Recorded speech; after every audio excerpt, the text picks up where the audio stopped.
सभी को कांकेर, छत्तीसगढ़ के और आसपास के इलाके से आए हुए सभी सम्मानित लोगों को, सर्व आदिवासी समाज को, मूल निवासी समाज को मेरा क्रांतिकारी जय भीम, जय मंडल, जय संविधान है, उल गुलाम जिंदाबाद और सेवा जोहार है।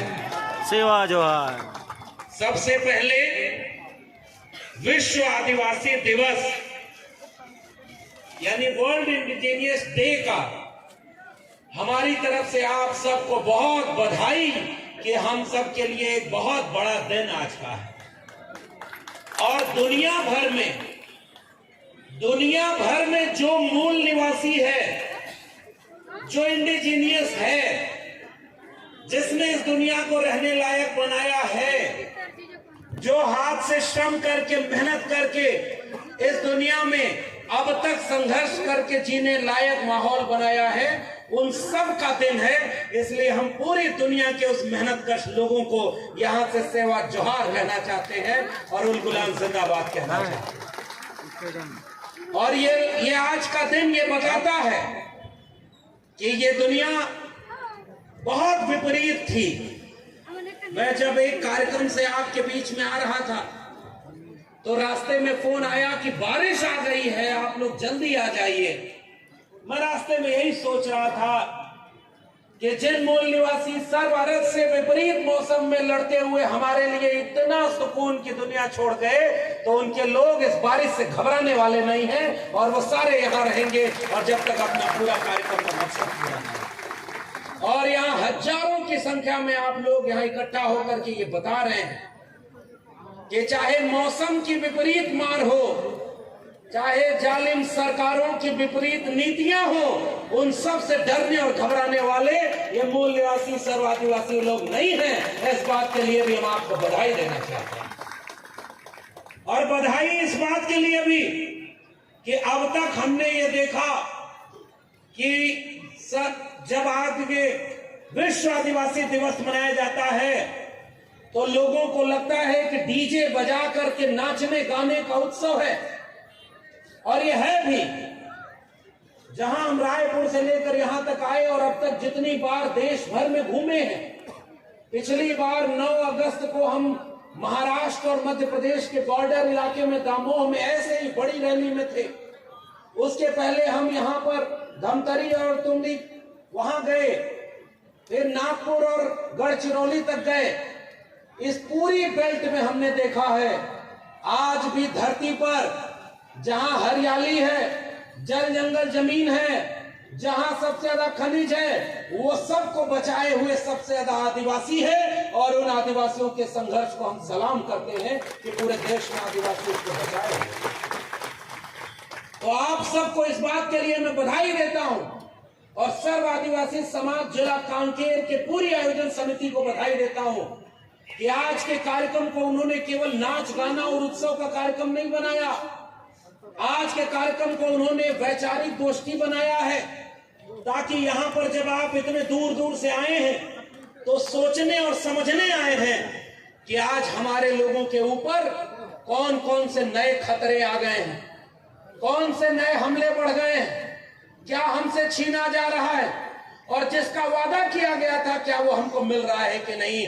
इसके लिए भी ये वैचारिक गोष्ठी जरूरी है, ताकि हम लोग यहाँ से एक दिशा लेकर जाएं और अपने आने वाले खतरों से हम लड़ना सीख जाएं। इसलिए भी ये वैचारिक गोष्ठी की जरूरत है। क्योंकि एक बात शुरू में ही बता दूं, जितने लोग डीजे बजाकर नाच गाने के लिए इकट्ठा होते हैं देश भर में, अगर उतने आधे लोग भी जब संघर्ष और आंदोलन की जरूरत पड़ती है, उसके आधे लोग भी आ जाएं, तो आपका मांग पत्र इतना बड़ा नहीं होता, इसकी सारी मांगे पूरी हो गई होती। इस बात को भी यहां मैं आपसे कहने आया। और आज आपका मांग पत्र 4 पन्नों का है। और हमसे पहले जिलाध्यक्ष महोदय जो बोल रहे थे, मैं वहीं से अपनी बात शुरू कर रहा हूं। मैं जब यहां खड़ा हूं तो मैं जानता हूं कि मेरे ऊपर उलगुलान की बुलंद आवाज बिरसा मुंडा की कुर्बानी का कर्जा भी हमारे ऊपर है कि वो कुर्बान हुए थे, तब हमको ये मौका मिला है कि हम आज आपके सामने बोल पाए। हम जब यहाँ पर खड़े हैं तो हम तिलका मांझी, सिद्धू कान्हू और तमाम उन लोगों के संघर्षों के बाद खड़े हैं, शहीद वीर नारायण सिंह की कुर्बानी के बाद खड़े हैं कि उन्होंने जो कुर्बानी दी उससे जो भारत बना है उसे बचाना हमारी जिम्मेदारी है। इसलिए हमारे पुरखों का कर्जा हमारे ऊपर। ये क्या नहीं, आपका मांग पत्र पढ़ता हूं, क्योंकि इधर उधर बोलूंगा तो लोगों को लगेगा कि राजनीतिक मंच नहीं है। आपके मांग पत्र में ये जो सर्व आदिवासी समाज का मांग है, पहली ही मांग कर रहा है जनगणना में पृथक आदिवासी धर्म कोड। पढ़ देना ये आयोजन समिति के लोग। आपकी पहली मांग है जनगणना में पृथक आदिवासी धर्म कोड। और आजकल कुछ लोग आपके गांव में आकर कहते हैं पूजा भले तुम हजारों साल से कर रहे थे, लेकिन किसकी पूजा करोगे ये भी हम बताएंगे। बताओ मंजूर है क्या? नहीं। अरे भाई मंजूर हो जाएगा क्या? नहीं। इसलिए हमने नारा लगाया बुढ़ाल पेन्ना। तो बुढ़ाल पेन्ना किसका देवता है ये कोई बाहर से आके बताएगा क्या? नहीं। आज इस देश में धर्म के नाम पर भी दो लोगों को लड़ाने वाले लोग आपकी पहचान को अगर बदलना चाहें तो नौजवानों बताओ, सवाल करना हमारी जिम्मेदारी है कि नहीं? इसमें जितने देवी देवताओं का नाम लिखा है, और नाम लिखने के बाद मैं दावे से कहता हूं दिल्ली से आया हूं, जितने देवी देवता का नाम लिखा है उनमें से एक का नाम दिल्ली में बैठे ताकतवर लोगों को नहीं पता है, और फैसला आपके जीवन का वो कर रहे हैं। बताओ वो कैसे कर पाएंगे आपके जीवन का? वो आपके बारे में जानते कितने हैं?